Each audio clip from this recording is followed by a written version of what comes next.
अस्सलामुअलैकुम व्यूअर्स, इस वीडियो में हम ये जानने की कोशिश करेंगे कि डिटर्मिनर्स क्या होते हैं। तो चलें देखते हैं। Determiners are used to introduce, clarify and determine the nouns. यानी कि डिटर्मिनर्स नाउन को इंट्रोड्यूस, क्लैरिफाई और डिटरमिन करने के लिए इस्तेमाल होते हैं।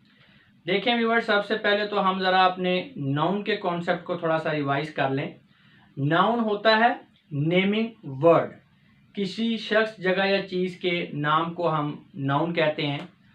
तो ऐसे तमाम वर्ड्स जो नाउन को इंट्रोड्यूस करवाते हैं, यानी कि नाउन का तारुफ करवाते हैं, नाउन के बारे में कुछ बताते हैं कि ये चीज़ क्या है, नाउन के मीनिंग को क्लियर करते हैं, वजाहत करते हैं नाउन की किसी खासियत का जिक्र करते हैं, उसकी खुसूसियात जो है वो बयान करते हैं।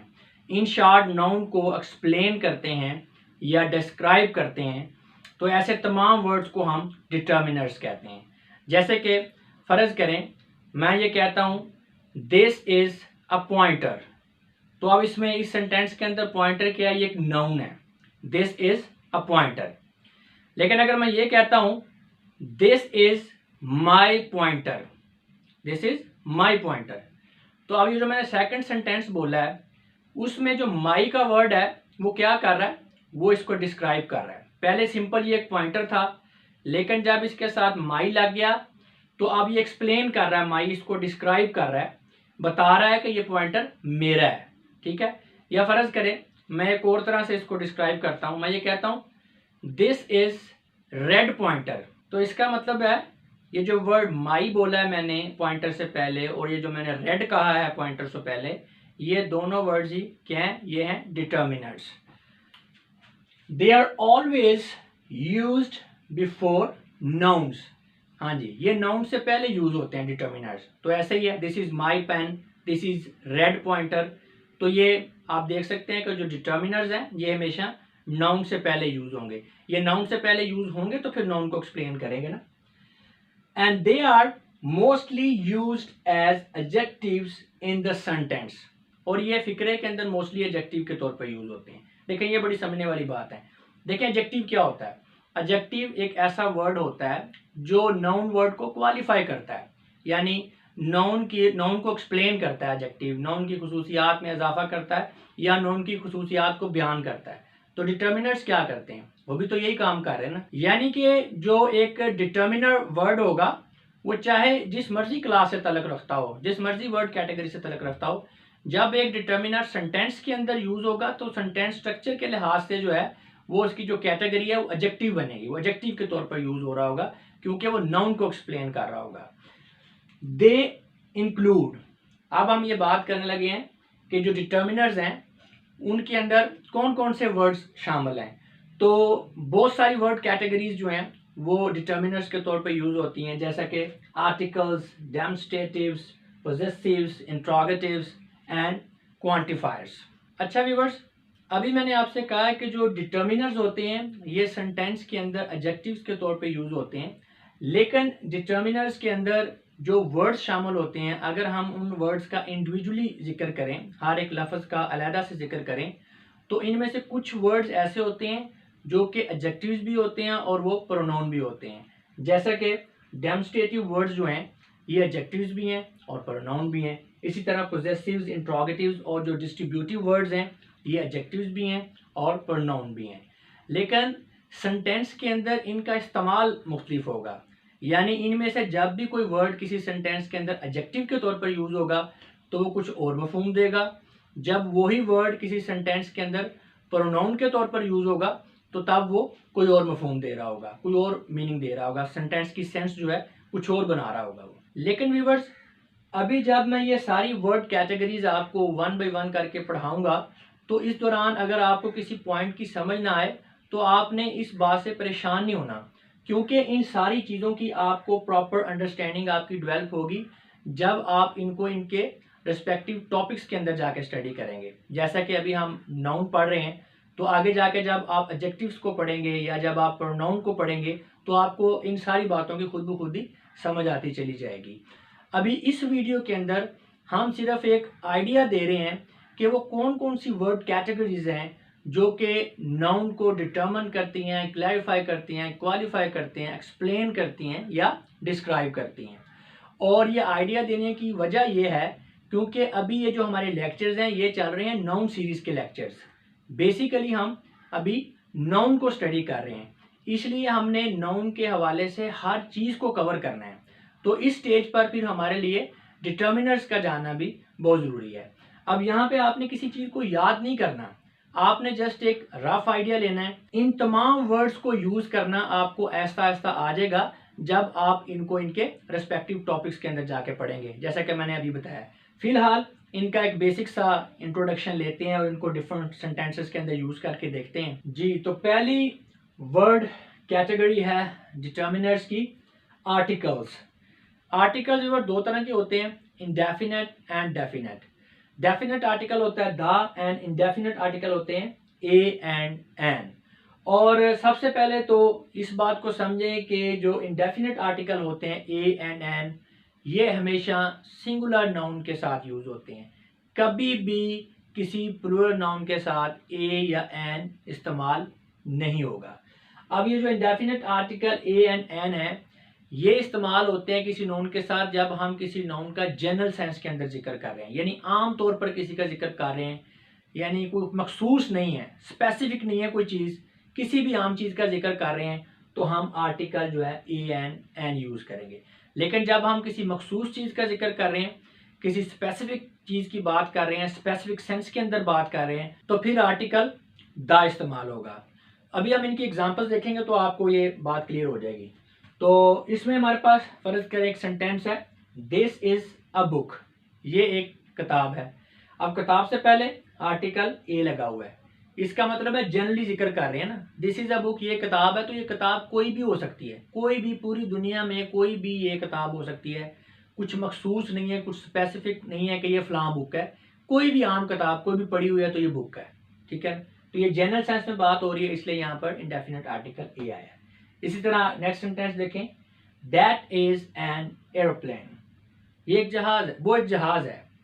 तो अब ये जो जहाज है ये भी कोई भी जहाज हो सकता है, काला सफ़ेद छोटा बड़ा, कोई स्पेसिफिक नहीं है, कोई भी जहाज, जनरली हम किसी भी जहाज का जिक्र कर रहे हैं, इसलिए यहाँ पर भी इंडेफिनेट आर्टिकल एन है। अब ए और एन का फर्क भी समझ लें। देखें, जब भी किसी नाउन का पहला लेटर कॉन्सोनेंट होगा तो उसके लिए आर्टिकल ए इस्तेमाल होगा, जब भी किसी नाउन का पहला लेटर जो है वो वॉवल होगा तो आर्टिकल एन इस्तेमाल होंगे। वॉवल लेटर होते हैं ए ई आई ओ यू, यानी कि जब भी कोई noun A E I O you से शुरू हो रहा हो और उससे पहले हमने इंडेफिनेट आर्टिकल लगाना है तो फिर हम एन यूज करेंगे। नेक्स्ट सेंटेंस देखें, अब हम इस्तेमाल सीखने जा रहे हैं द का। The Peer Kamil is written by Umera Ahmed. Peer Kamil जो है ये उमेरा अहमद ने लिखा है। अब पीर कामिल क्या है, ये भी बुक है। देखिए यहाँ पे हम बुक का जनरली जिक्र कर रहे थे, इसलिए उससे पहले इंडेफिनेट आर्टिकल था, लेकिन अब यहाँ पे हम स्पेसिफिकली किसी खास बुक का जिक्र कर रहे हैं। अब आम बुक नहीं है, हम मेंशन कर रहे हैं कि वो बुक का नाम पीर कामिल है, पीर कामिल की बात कर रहे हैं। तो जब हम एक स्पेसिफिक बुक का जिक्र कर रहे हैं तो फिर आर्टिकल भी हमारा डेफिनेट होगा, द आ गया, ठीक है। आर्टिकल वैसे काफ़ी जो है ना एक्सटेंसिव टॉपिक है, काफ़ी बड़ा टॉपिक है, तो ये जस्ट मैं आपको एक इंट्रोडक्टरी लेवल पर थोड़ा सा समझा रहा हूँ। जब हम इसको प्रॉपर स्टडी करेंगे, जो भी इसका टॉपिक है पूरा आर्टिकल का, तो उसमें जो है वो आप बहुत सारी चीज़ें फिर इसमें आगे से खुलेंगी। तो आगे नेक्स्ट थोड़ा सा ये सेंटेंस को मज़ीद देखते हैं। The book is thought provoking, जो है ना, जो किताब है वो बड़ी सोच विचार पैदा करने वाली है। तो अब यहाँ पे बुक से पहले हमने क्यों आर्टिकल जो है डेफिनेट आर्टिकल लगा दिया है। देखें ना, आ बुक है तो ये भी तो अकेली बुक ही है ना, यहाँ पे हमने दा क्यों लगा दिया है। उसकी वजह यह है कि इस बुक से पहले जो ये दा लगा हुआ है ये हमें बता रहा है कि ये बुक जो है इसका जिक्र जनरल सेंस में नहीं हो रहा, स्पेसिफिक सेंस में हो रहा है। स्पेसिफिक सेंस में ये हो रहा है कि ये बुक कोई आम बुक नहीं है, बेसिकली ये जो बुक है ये पीर कामिल की ही बात हो रही है। उसकी वजह यह है कि सेंटेंस चल रहा है कॉन्टिन्यूटी के अंदर, तो हम ये बात कर रहे हैं ना कि पीर कामिल को उमेरा अहमद ने लिखा है और ये बुक जो है बड़ी थॉट प्रोवोकिंग है। अब हम अगर इसको रिपीट कर देते पीरे कामिल को, अगर ये सेंटेंस इस तरह से हो जाता, the Peer-e Kamil is written by Umera Ahmed, the Peer-e Kamil is thought provoking, तो वो रिपीट हो जाना था। तो उससे जो है सेंटेंस की जो खूबसूरती होती है, तहरीर की खूबसूरती होती है, वो ख़राब हो जाती है। ये भी एक रूल है कि जब आपने एक तहरीर लिखनी है तो उसके अंदर बार बार आपने एक नाउन को रिपीट नहीं करना। तो इसलिए उसके रेपिटेशन से बचने के लिए अब हमने उसकी जगह पीरे कामिल की जगह बुक लिखा है। लेकिन चूंकि आप स्पेसिफिक कभी जिक्र कर रहे हैं तो इसलिए फिर उसके साथ हम आर्टिकल जो है वो दा ही लगाएंगे। और ये दा आर्टिकल से हमें पता चल रहा है कि जो बुक है हम पीरे कामिल का जिक्र कर रहे हैं। ठीक है, अगर यहाँ पे बुक इज थॉट प्रोवोकिंग हो तो फिर कोई समझ नहीं आएगी कि ये कौन सी किताब का जिक्र हो रहा है। ठीक है, जब यहाँ पे दा लग गया तो पता चल गया कि पीरे कामिल की बात हो रही। अब यहाँ पे स्पेसिफिक जो है सेंस में बात कर रहे हैं। तो किस्सा मुख्तसर ये है कि जब हमने नाउन का जनरल वर्जन यूज करना है, यानी जनरली किसी नाउन का जिक्र करना है, तो हम इंडेफिनेट आर्टिकल ए और एन यूज करेंगे। जब हमने किसी नाउन का स्पेसिफिक वर्जन यूज करना है, यानी स्पेसिफिकली किसी नाउन का बात करना है, स्पेसिफिक सेंस में बात करनी है, तो फिर हम डेफिनेट आर्टिकल दा यूज करेंगे। नेक्स्ट है डेमोन्स्ट्रेटिव्स। ये वर्ड्स किसी चीज की तरफ पॉइंट आउट करने या इशारा करने के लिए इस्तेमाल होते हैं, किसी चीज की पोजीशन को डिस्क्राइब करने के लिए इस्तेमाल होते हैं, या किसी तरफ तवज्जो मबजूल करने के लिए जो है ये वर्ड्स इस्तेमाल होते हैं। जैसा कि मैं कहता हूँ दिस इज अ पेन, ये एक पेन है, तो अब ये पॉइंट आउट हो रहा है कि ये पेन है। या मैं कहता हूँ दैट इज लाइट, वो लाइट है। दैट इज अ कैट, वो एक बिल्ली है। तो बेसिकली पॉइंट आउट करना, इशारा करना। तो ऐसे बहुत से वर्ड्स हो सकते हैं जैसा कि this, these, that, those, there, which. Sentence के अंदर भी इनका यूज देखते हैं। I want to go to that school, मैं उस स्कूल जाना चाह रहा हूं। अब ये बेसिकली हम जो है इशारा कर रहे हैं, तवज्जो दिला रहे हैं, ठीक है, कि वो स्कूल, फलां स्कूल, यानी उस स्कूल की तरफ जो है। I am looking for these boys, मैं इन लड़कों की तलाश में हूं। तो अब ये दीज जो है ये क्या कर रहा है, ये भी पॉइंट आउट कर रहा है लड़कों को। अब लड़कों की कोई लिस्ट है किसी बंदे के हाथ में पकड़े हुए, या सामने कोई लड़के बैठे हुए हैं, तो उनके बारे में उनकी तरफ इशारा करके, उनकी तरफ पॉइंट आउट करके जिक्र किया जा रहा है कि मैं इन लड़कों की तलाश में हूँ। नेक्स्ट है पोजेसिव्स। जो पोजेसिव वर्ड होते हैं ये किसी चीज़ के ऊपर पोजेशन या ऑनरशिप को, यानी मलकियत को, ठीक है, शो करने के लिए इस्तेमाल होते हैं। जैसे कि my, his, her, your, our, their, whose, etcetera. तो सेंटेंस में इनकी भी एग्जांपल देखते हैं। दिस इज माई पेन, ये मेरा पेन है। अब वर्ड माई जो है, जो कि पोजेसिव वर्ड है, इसकी वजह से अब पेन के ऊपर किसी की मलकियत ज़ाहिर हो रही है। कोई बंदा कह रहा है कि ये पेन मेरा है। इसी तरह दैट इज योर हाउस, ये आपका घर है। तो अब ये घर के ऊपर किसी की मलकियत ज़ाहिर हो रही है इस योर वर्ड की वजह से, जो कि एक पोजेसिव वर्ड है। नेक्स्ट है इंट्रोगेटिव्स। जो इंट्रोगेटिव्स होते हैं ये इंक्वायरी वर्ड्स या कह लें क्वेश्चन वर्ड्स होते हैं, और इनका फंक्शन होता है नाउन के बारे में तफसीलात दरियाफ्त करना, इंक्वायर करना या जानना। जैसा कि who, whose, which, what, why, whom. यानी कोई नाउन है उसके बारे में कोई तफसीलात हम जानना चाह रहे हैं, कोई इंक्वायरी करना चाह रहे हैं उस नाउन की, तो उसके लिए फिर जो हम क्वेश्चन वर्ड यूज करते हैं उनको हम क्या कहते हैं, इंट्रोगेटिव्स कहते हैं। इनकी बहुत सारी टाइप्स हो सकती हैं। सेंटेंस के अंदर इनका यूज देखते हैं। व्हाट इज योर नेम, आपका क्या नाम है। अब नेम क्या है, ये एक नाउन है। इससे पहले जब हमने व्हाट लगा दिया, क्वेश्चन वर्ड लगा दिया, तो बेसिकली अब ये क्वेश्चन वर्ड जो है ये तफसीलात पूछ रहा है, यानी कि जो नाम है वो क्या है, यानी क्या नाम है। इसी तरह एक और एग्जांपल देखें, हुज बुक इज दिस, ये किताब किसकी है। अब बुक जो है ये एक नाउन है, कोई भी किताब पढ़ी हुई है। लेकिन जब इससे पहले हमने हुज लगा दिया तो इस वर्ड हुज की वजह से अब क्या हो रहा है कि इस वर्ड, ये जो वर्ड है ये बेसिकली इंक्वायर कर रहा है कि ये किताब है किसकी। ये किताब पढ़ी हुई है तो बस उससे कोई चीज़ ज़ाहिर नहीं हो रही। लेकिन जब उस बुक से पहले हमने लगा दिया, उस नाउन से पहले हुज बुक कर दिया, हुज बुक इज दिस कर दिया, तो इस क्वेश्चन वर्ड की वजह से अब क्या चीज़ सामने आ रही है कि ये पूछा जा रहा है कि ये किताब है किसकी। तफसीलात बेसिकली जानी जा रही हैं किताब के बारे में कि किताब किसकी है। तो इन शॉर्ट जो इंट्रोगेटिव्स होते हैं ये नाउन के बारे में तफसीलात जानने के लिए इस्तेमाल होते हैं। नेक्स्ट है क्वांटिफायर्स। व्यूअर्स, क्वांटिफायर्स नाउन की मिकदार को, तादाद को, ऑर्डर को और डिस्ट्रीब्यूशन को ज़ाहिर करने के लिए इस्तेमाल होते हैं। क्वांटिफायर्स की बहुत सी टाइप्स हैं, इनको अभी वन बाय वन हम डिस्कस करेंगे।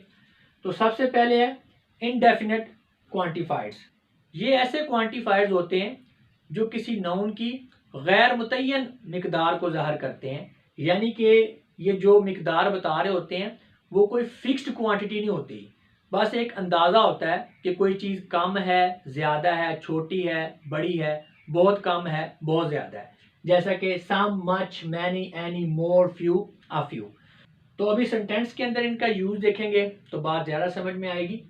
Please bring some water for me. बराए करम मेरे लिए कुछ पानी लेकर आइए। अब सम क्या है? ये एक इंडेफिनेट क्वांटिफायर है। अब कुछ पानी से, सम वाटर से अंदाज़ा तो हो रहा है कि पानी बहुत ज़्यादा नहीं है, लेकिन अब एग्जैक्ट नहीं पता चल रहा कि उसकी मिकदार कितनी है। अब ये 1 गिलास हो सकता है, आधा गिलास हो सकता है, 2 गिलास हो सकते हैं। तो नाम से मेंशन हो रहा है ना इंडेफिनेट। इंडेफिनेट का मतलब है गैर मुतय्यन, यानी कोई एग्जैक्ट आपको पता नहीं कि एक्चुअल में कितनी है, जस्ट आपको एक अंदाजा होगा। Few animals like cold water. चंद जो एनिमल्स हैं वो ठंडा पानी पसंद करते हैं।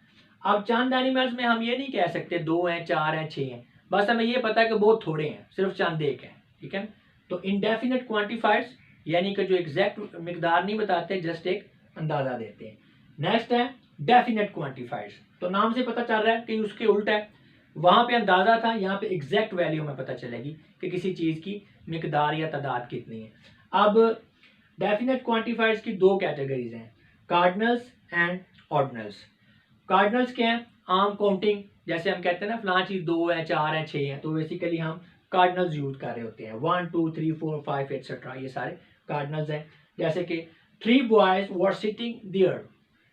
3 लड़के वहां पर बैठे हुए थे।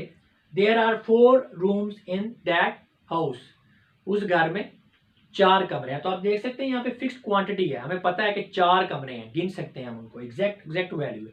3 बॉयज एग्जैक्ट वैल्यू है। तो ये 3 4 1 2 ये सारे क्या हैं? ये कार्डिनल्स हैं और ये डेफिनेट क्वांटिफायर्स हैं। नेक्स्ट है ऑर्डिनल्स। ऑर्डिनल्स क्या करते हैं?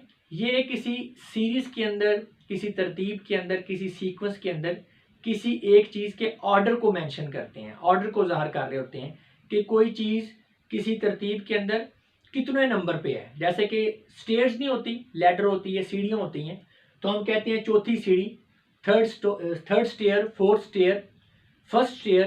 तो ये फर्स्ट, सेकंड, थर्ड, ये क्या है? ये सारे क्या हैं? ये ऑर्डिनल्स हैं। ये एक तरतीब के अंदर किसी चीज की पोजीशन को मेंशन करते हैं कि उसका ऑर्डर कौन सा है। जैसा कि first second third, first second third, last, next. ये लास्ट और नेक्स्ट जो है ये भी हमारे ऑर्डिनल्स हैं। सेंटेंस देखते हैं। The office is located on 3rd floor. जो दफ्तर है वो 3री मंजिल पे है। अब देखें ना, एक मल्टी स्टोरी बिल्डिंग है, तो अब उसके ऊपर डिफरेंट फ्लोर्स हैं। तो 3rd फ्लोर, अब 3rd फ्लोर का मतलब है कि वो जो एक मल्टी स्टोरी बिल्डिंग है उसके अंदर जो दफ्तर है उसका ऑर्डर कौन सा है? तीसरे 3rd ऑर्डर के ऊपर है वो। ठीक है, तो 3rd क्या है? ये ऑर्डिनल है। Please call the 4th boy in the row. यानी कि कोई कतार है, तो कतार के अंदर लड़के बैठे हुए हैं, बेशक 100 हो, तो अब हमें उनकी पोजीशन पता है, ऑर्डर के लिहाज से हम चौथे को बुला रहे हैं, फर्स्ट सेकंड थर्ड फोर्थ को बुला रहे हैं कि आप उस 4th लड़के को प्लीज उसको बुलाएं। नेक्स्ट है डिस्ट्रीब्यूटिव्स। व्यूअर्स, डिस्ट्रीब्यूटिव्स ज़ाहिर करते हैं कि लोग या चीज़ें किस तरह से तकसीम हो रहे हैं, यानी कि उनकी डिस्ट्रीब्यूशन किस तरह से हुई है किसी चीज़ की या किसी फ़र्द की। इसके अलावा हम किसी मजमूए के अंदर या किसी मजमे में से हर एक को मुखातब करने के लिए भी डिस्ट्रीब्यूटिव्स का इस्तेमाल करते हैं, यानी to refer to each one of a number. जैसा कि ईच, एवरी, आइदर, नाइदर। अभी सेंटेंस देखेंगे तो समझ आ जाएगी। Each girl must go school. हर लड़की को स्कूल जाना चाहिए। अब फर्ज करें 100 लड़कियों का मजमा है, तो जब हम ईच का वर्ड यूज कर रहे हैं तो इसका मतलब है हम हर एक को अलहदा से मुखातब कर रहे हैं, ठीक है ना। ईच गर्ल हर एक को जाना चाहिए, ठीक है ना। ऑल भी कह सकते थे हम, अगर हम ऑल कहते हैं तो वो सबके लिए एक इकट्ठी बात हो जानी थी। जब हमने ईच का वर्ड यूज किया तो इसका मतलब वो जितना भी मजमा है उसमें से हर एक को हम अलहदा से मुखातब कर रहे हैं, हर एक का अलहदा से जिक्र कर रहे हैं एक ही वर्ड से। इसी तरह Pakistan expects every man to do his duty. तो अब यहाँ पे भी देख लें, पाकिस्तान के अंदर तकरीबन 25 करोड़ बंदे हैं, ठीक है, अफराद हैं। तो अब यहाँ पे सबको मुखातब किया जा रहा है। तो इसका मतलब है जो डिस्ट्रीब्यूटिव्स हैं ये चीज़ों किस तरह से तकसीम हुई हुई हैं, किस तरह से डिस्ट्रीब्यूट हुई हुई हैं, इस चीज़ को ज़ाहिर करने के लिए यूज़ होते हैं। और इसके अलावा किसी मजमूए के अंदर हर एक चीज़ को मुखातब करने के लिए भी ये इस्तेमाल होते हैं। In short, distributives are used to refer to each one of a number. Viewers, अब तक के लिए इतना ही था। मैं उम्मीद करता हूं कि इस वीडियो को देख लेने के बाद आप लोगों का डिटर्मिनर्स के इस्तेमाल का कॉन्सेप्ट अच्छी तरह से क्लियर हो चुका होगा। अब मैं आप लोगों से इजाज़त चाहूँगा। आपकी इस बातों का बहुत बहुत शुक्रिया। खुदा हाफिज़।